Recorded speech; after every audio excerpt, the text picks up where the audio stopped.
Olá, sou Cláudio Fernando e hoje eu quero falar com vocês sobre a série One Piece. Exatamente nesse vídeo aqui, já faz uma semana que a série estreou e está sendo um grande sucesso, superou a quarta temporada de Stranger Things, superou Wandinha e até mesmo ficou em 84 países em top 1. Então eu quero falar o que foi esse sucesso dessa série e como conquistou e está conquistando todo mundo em tão pouco tempo. Como falei pra vocês, vou trazer até um pouco de contexto aqui, dizendo que vai ter parte com spoilers, não vai ter parte sem spoiler. Vou aprofundar na parte da direção, depois da parte dos personagens e atores, por fim, roteiro e história. Mas antes eu queria trazer um pouco de contexto pra vocês. Como vocês sabem, a série é baseada no mangá e anime de Eiichiro Oda, que a história do mangá já tem 26 anos de idade, então foi um pouco complicado, né, tipo, trazer todo esse arco, né, de One Piece, que a primeira temporada ela pega um arco de 60 episódios e aqui trazem 8 episódios. Então, já dando um contexto pra vocês, como vocês já devem saber, que todo mundo que tá vendo aqui sabe que esse vídeo tem spoiler, mas a história é baseada no One Piece, né, que tem a história dos Reis dos Piratas, Gold Roger, que de repente ele foi ser executado, ele deixou todo o seu tesouro, fama e conquistas em um único local, e ele deixou esse tesouro como o nome de One Piece. E quem for pegar vai ser o novo Rei dos Piratas. E aqui a gente acompanha Monkey D. Luffy, que é o garoto que vai ser o protagonista dessa história. E aqui eu já começo a parte da direção, conversando um pouquinho com vocês. A parte da direção, eu vou determinar em certos fatores, mas eu já queria dizer aqui que, tipo, em cada episódio, na verdade, a cada 2 episódios, temos um diretor específico para cada 2 episódios. Com o primeiro e o segundo, Mark Jobster, o terceiro e o quarto, Emma Sullivan, o quinto e o sexto, Tim Sultan, e o sétimo e o oitavo, calma, esqueci até o nome do cara, deixa eu lembrar. Joseph Vladika, lembrei. E aí a gente já vê aqui uma grande mudança em cada esses 2 episódios. Já diria aqui que a direção, ela consegue trazer uma certa imersão do mundo de One Piece, mas pecando em alguns certos fatores que eu já vou dizer aqui um pouco do que eu acho que foi um defeito da série. Que, por sinal, tem quase defeito nenhum, por ser uma adaptação de um mangá tão cartunesco, tão complexo, eles saem aqui na verdade, sobressai aqui muito bem. Mas vamos lá. Eu já diria que aqui o defeito da direção é justamente os planos mais fechados, porque eu acho que o mundo de One Piece ele é muito vasto e eles acabam deixando muito em um único local, sabe? Isso parece que a gente tá tipo num lugar, como eu posso dizer, em um set de filmagem, ou tá em um único momento, sabe? Tipo, um pequeno exemplo, quando estão no Baratier, eles estão naquele restaurante imenso, mas eles não focam na imensidão que é o Baratier. Ou então, quando eles estão numa vila, eles focam muito num bar da vila, mas não de um plano de longe dessa vila. Então, acho que isso deixa um pouco a desejar, sabe? Até mesmo, tipo, a gente pega isso como exemplo, séries grandes como Game of Thrones, em que, tipo, eles estão sempre filmando em lugares fechados. Só que quando eles querem mostrar a imensidão daquele mundo, eles têm um plano maior e mostra a imensidão daquele mundo. Isso deixa a gente mais, como eu posso dizer, imerso na série. Então eu acho que isso deixa um pouco a desejar, como também certas questões de certos atores, que eu acho que deixou um pouquinho a desejar. Eu vou falar isso na questão dos personagens e atores. Por exemplo, o ator que faz o Luffy, o Inaki Godoy, ele foi um Luffy incrível, achei tipo assim sensacional. Só que eu acho que poderia dar um direcionamento melhor a ele em questão de cenas, como ele poderia transpor certas emoções ou nuances sobre o personagem. Da mesma forma, o avô do Luffy, que fez o Garp. Eu acho que ele ficou um pouco deslocado ou seguiu o mesmo do próprio personagem. Então isso peca um pouco. Da mesma forma, sobre os episódios, eu diria que o primeiro e o segundo são episódios assim excelentes, tem uma ótima introdução, né? Como o terceiro e o quarto já cai um pouco de nível, porque o arco do Sop tinha tudo para ser um arco até mesmo, como eu posso dizer, cheio de reviravoltas, mas é muito já na cara. O próprio Kuro, ele fica muito na cara quem ele é. Então fica pecando muito isso, sabe? A gente sente como eu posso dizer, um ritmo mais arrastado, sabe? E aí chega no quinto e no sexto, no Baratier, sobe um pouco de nível já. Pra mim é um dos melhores episódios, junto com o primeiro e o segundo, o quinto e o sexto. E aí chega o sétimo e o oitavo, encerrando de forma justa. Mas eu acho que o terceiro e o quarto faz a série cair um pouco de ritmo. Que eu até diria que 1 hora de episódio peca bastante, sabe? Torna uma coisa mais massiva a gente tá assistindo aquilo ali. Eu, como um fã da obra, eu senti isso. Não sei vocês que estão, tipo, tendo primeiro contato com a série. Queria que vocês falassem aqui nos comentários o que vocês acharam. Mas eu queria voltar aqui um pouquinho sobre os episódios e dizer que também teve certos núcleos que pesou para a história ficar um pouco arrastada. Tipo, o núcleo do Garp e do Kobe, eu acho que poderia ser um pouco mais rápido. Eu acho que isso é um pouco de demérito, porque no anime o Kobe mal aparece. Ele aparece no primeiro e no segundo episódio e só vai aparecer lá no episódio 200 ou 300, sabe? E aqui eles trouxeram coisa já do episódio 300 e já adiantando aqui, eu até gostei. Porém, quando tem questão de desenvolvimento de personagem e nuance de interação com ele, com o Garp, com o Helmap, ficou a desejar, sabe? Então, tipo, não é que os personagens são ruins, mas a maneira que eles foram direcionados a estarem como um núcleo 100% presente ali na obra fez ficar um ritmo mais arrastado, sabe? E isso acaba pecando muito toda a questão da própria história.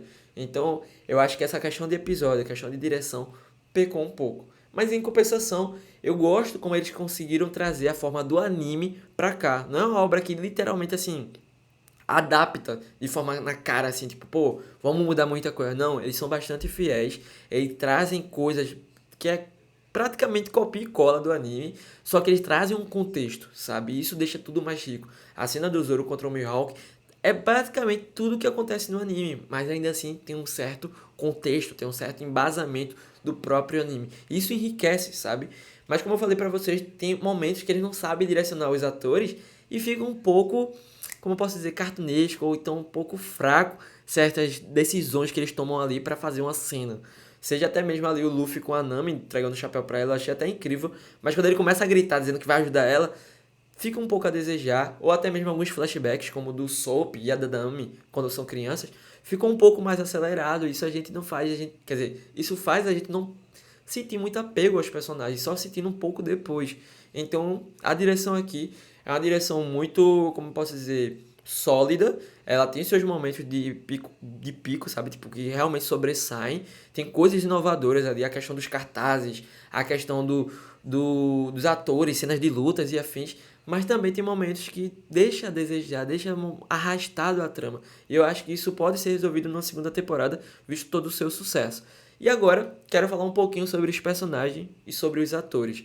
Já vou falar aqui que são para mim um dos pontos altos da série, né, como um todo, porque os atores, além de terem química, eles são muito assim parecidos visualmente com os próprios personagens, mas também ele consegue transpor a personalidade dos próprios personagens.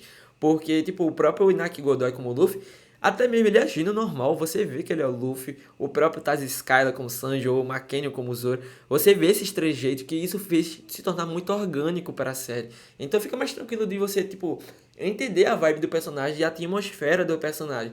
Quando em alguns momentos teve certos atores que ficaram cartunescos, sabe? Tipo, os vilões do Kuro, eles abraçam muito o cartunesco do anime e fica até estranho, sabe? Eles agindo daquele jeito com gatos e tal. Então, pra mim, ficou alguns mais fracos e outros mais fortes. Mas pelo menos o núcleo principal e certos atores, como o do Shanks, o do Mihawk, sobressaem assim de forma absurda. E aí eu quero falar um pouquinho de cada um aqui, de forma bem rápida. Já diria aqui que o Inaki, ele foi muito bom. Ele pra mim é um Luffy que traz novas nuances, porque o Luffy do anime, ele é muito doido, ele é muito cartunesco, que coisas assim em série não funcionaria, e aqui funcionou muito bem. Ele conseguiu trazer o tom de animação, de dúvida, de loucura pro Luffy, e principalmente de serenidade. Quando ele teve momentos sérios, ele conseguiu entregar isso, então pra mim é mais do que suficiente. O McKenna, pra mim, ele foi um ator incrível em cena de ação, inclusive as cenas de ação, a direção foram incríveis. Ele conseguiu transpor tudo que o Zoro é, trazendo a serenidade e até mesmo coisas que a gente vai ver futuramente no Zoro, mas já aqui. Mas eu acho que na luta dele contra o Mihawk, lá do Baratie, ficou um pouco a desejar na parte da promessa. Não sei pra vocês, mas pra mim que já viu o mangá e o anime, ele até mesmo a cena mais emotiva, acho que faltou um pouco mais de emoção ali, um pouquinho de direção pra arrancar mais isso do McKenna, sabe? Mas ainda assim, é um baita Zoro. Pra mim, eu até curti mais o Zoro como a série mesmo. Aqui em série do que como no mangá ou anime. Até porque o mangá e o anime, eles eram mais arrastados. Porque eles não tinham a menção do quão grandioso o One Piece ia se tornar. Então a gente vê que, tipo, aqui a forma que eles sintetizaram tudo e trouxeram desenvolvimento e química é muito mais interessante, sabe? É muito mais, como eu posso dizer, afetiva, sabe? A gente consegue ver os personagens realmente se envolvendo. Isso é legal, porque eu imaginava que, tipo, não ia ter essa facilidade de falar sobre One Piece em tão pouco tempo, né? Esse arco tem 60 capítulos, 60 episódios, e aqui na Netflix tem 8 episódios, então, tipo, foi uma forma muito natural, sabe? Mas eu acho que o McKenna ficou um pouquinho nessa questão de trazer um pouco de emoção. Cenas de ação, ele foi absurdo. Trazer o Zoro, assim, em pessoa, também. Mas na parte de emoção, acho que faltou um pouquinho. Que, pelo contrário, o Taz Skylar, que faz o Sanji, entregou de forma absurda. A cena dele com o Zeff, pra mim, é alto nível. Eu até me emocionei um pouco, porque, diferente do mangá, que o Sanji, né, ele dobra, como é? Ele se ajoelha, bem pertinho ali do Zeff, é uma coisa mais até de contato maior. Aqui a série adaptou, porque eu acho que a série tem que ter essa malemolência de, tipo, trazer coisas novas, sabe? De, tipo, adaptação de conversa, diálogo, cenas novas. E aqui a gente vê que, tipo, se o Sanji, se o Taz Scala, o ator do Sanji, se ajoelhasse ali, não funcionaria tão bem. E aqui a gente vê ele num plano mais longe, chorando, agradecendo, tendo todo esse contato com o Zeff. Somou muito, sabe? O Sop, pra mim, ficou um pouco a desejar, como falei pra vocês. É questão, os episódios dele seriam os mais fracos. E o flashback dele ser arrastado, assim como o da Nami. Então, eu senti um pouco da falta do Sop, mas ainda assim foi muito bom. E a Nami, que foi, assim, um dos principais aqui, todos são, mas ela tem um certo, como eu posso dizer, destaque, né? Porque o vilão final tá ali baseado no passado dela. Eu acho que ela entrega boas cenas. Pra mim é uma das melhores atrizes ali, um dos melhores atores, na verdade, a Emily Rudd. E aí eu acho que só o flashback ficou um pouco a desejar, como também seu final ali, o Luffy lutando por ela. No mangá e anime, a gente vê o Luffy destruindo todo aquele local que ela estudava pra justamente ela se libertar, sabe? E essa libertação dela faz ela seguir o Luffy. Já aqui ficou um pouco mais de tipo, vou te ajudar porque tu é minha amiga. Então acho que até mais uma vez a direção pecou nisso aqui. Mas ainda assim, a atriz e os atores estão lá em cima de alto nível. Sobre os coadjuvantes, já queria dizer que o Shanks conseguiu entregar. No começo eu fiquei achando estranho, mas ali no finalzinho, quando ele vê a recompensa do Luffy, eu consegui enxergar e dizer, é o Shanks. O Mihawk, pra mim, sensacional a abertura dele, como também eu já falei pra vocês, as cenas dos cartazes roubam a cena. E o Garp, eu já não tenho o mesmo pensamento, porque aqui eu acho que o Garp seguiu pelo mesmo. Ele seguiu de uma maneira muito militarista, e isso não é que seja um problema, né? Porque ele é um marinheiro. Mas eu acho que aqui ele se tornou muito como posso dizer, aquele avô que quer que o neto siga na marinha de todo jeito e que ele é contra, ele vai sempre estar ali sendo como eu posso dizer, o antagonista, né, do protagonista. E o Garp não é assim. O Garp é um cara mais leve, o Garp é praticamente o Luffy na marinha. Então eu acho que eu queria ver um Garp mais descontraído, eu queria ver um Garp mais que vibra pelo Neto, independente se ele é pirata ou não, mesmo que não goste, mas tá vibrando pelo Neto, porque ele quer ver o Neto virar o mundo de cabeça para baixo, sabe? Então acho que faltou isso do Garp, de trazer como posso dizer, essa leveza, essa loucura que até mesmo o próprio Luffy traz, até porque ele é o avô dele, né? Então até mesmo eu gostei de uma cena que ele vê o Luffy desafiando ele, ou vê o Luffy conquistando coisa, ele fica rindo, ele fica empolgado. Faltou mais disso. E aí a gente entra no Kobe, que pra mim foi um ótimo ator, foi tipo sensacional, tipo todo o trabalho dele, mas ainda assim peca naquilo que eu falei pra vocês. O Kobe mal aparece nesse arco, ele aparece logo no comecinho e depois ele vai aparecer já num quarto quinto arco, que seria tipo a quarta, quinta temporada. E aqui por já ter essa junção desse desenvolvimento do Kobe do começo pra a possível quinta temporada que já foi agora aqui adaptada, na questão do arco do Kobe, eu acho que os roteiristas e o diretor ficam um pouco perdido. E aí tornou um pouco maçante essa dinâmica dele com o Garp. Apesar que a dinâmica dele com o Helmep eu achei até boa no decorrer da obra, mas com o Garp ficou assim, repetitiva. E aí torna cansativa. Como eu falei pra vocês, o Mihawk, sensacional. E pra mim, vou falar aqui o maior de todos, Bug. O ator que faz o Bug, pra mim, roubou a cena no segundo episódio e nos demais episódios. A gente vê que ele entrega tudo de forma muito original, mas ao mesmo tempo ali do material adaptado, sabe? Ele trouxe a versão dele de Bug, que é uma versão mais até mesmo assustadora, até mesmo piadista, sabe? E aqui tá perfeito, pra mim foi um melhor ator, se brincar, do que quase todo o elenco principal, sabe? Então eu gostei do que o ator do Bug fez aqui. Ele rouba muito bem a cena. Quero mais ver dele, até porque o Bug é o personagem principal do autor. Então tem muito pra mostrar ainda. Mas também não vamos, como posso dizer, absorver tanto disso. E agora eu quero falar um pouquinho do roteiro com vocês. Como eu falei anteriormente, O roteiro conseguiu sintetizar muito bem todo o arco dos personagens, como também todas as histórias. A montagem foi excelente e eles trouxeram os flashbacks de maneira muito pontual, claro, com algumas ressalvas, alguns bem mais arrastados do que outros, mas isso facilitou a trama em ser mais interessante e ter um ritmo até legal. Inclusive até mesmo o Arlong, ele não aparece no arco do Baratier, ele só aparece um pouco depois. E aqui eu gostei, ficou bem mais interessante.